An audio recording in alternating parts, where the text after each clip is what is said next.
ছেলে ধরার সন্দেহে গণপিটুনি উদ্ধার করতে গিয়ে আক্রান্ত পুলিশ। নদিয়ার নাকাশিপাড়ার ঘটনা, বেশ কয়েকজনকে আটক করেছে পুলিশ। ছেলে ধরার সন্দেহে গণপিটুনি নদিয়ার নাকাশিপাড়ার ঘটনা।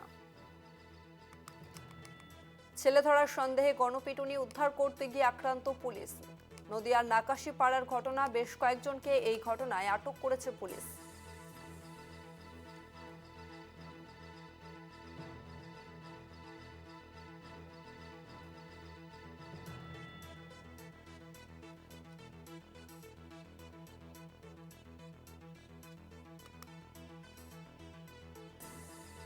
ছেলে ধরার সন্দেহে গণপিটুনি নদিয়ার নাকাশিপাড়ার ঘটনা, উদ্ধার করতে গিয়ে আক্রান্ত হতে হয় পুলিশকে এবং এই ঘটনায় বেশ কয়েকজনকে আটক করেছে পুলিশ। প্রতিনিধি সন্তু সাহা রয়েছে আমাদের সঙ্গে ফোন লাইনে। সন্তু, ঠিক কি ঘটনা ঘটেছে?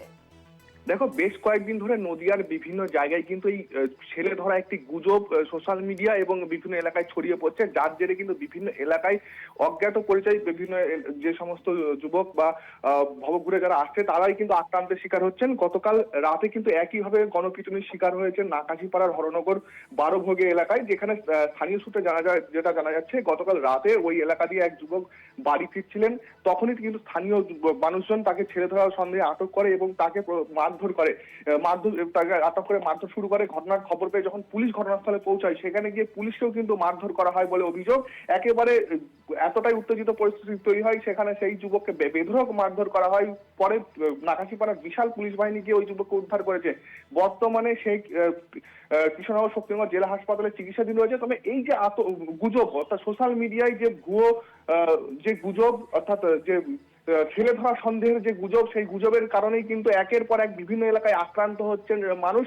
সেই গুজব থেকে বারবার পুলিশ প্রশাসনের পক্ষ থেকে সচেতন করা হলেও মানুষ কিন্তু এলাকায় অজ্ঞাত পরিচিত অচেনা মানুষ হলেই কিন্তু তাদেরকে আটকাচ্ছেন এবং এই যে ছেলে ধরা সন্দেহে মারধরের মতো ঘটনা ঘটছে, নাকাশিপাড়ায় একদম তার ব্যতিক্রম হয়নি। এক বেধড়ক মারধর করা হয়েছে, সে বর্তমানে চিকিৎসাধীন রয়েছে। সব মিলে এই ঘটনায় কিন্তু এখনো পর্যন্ত বেশ কয়েকজনকে আটক করেছে পুলিশ এবং যারা এই ভুয়ো গুজব ছড়াচ্ছে তাদের বিরুদ্ধে পদক্ষেপ নেওয়া হবে বলে জানাচ্ছে পুলিশ সূত্রে জানা গিয়েছে।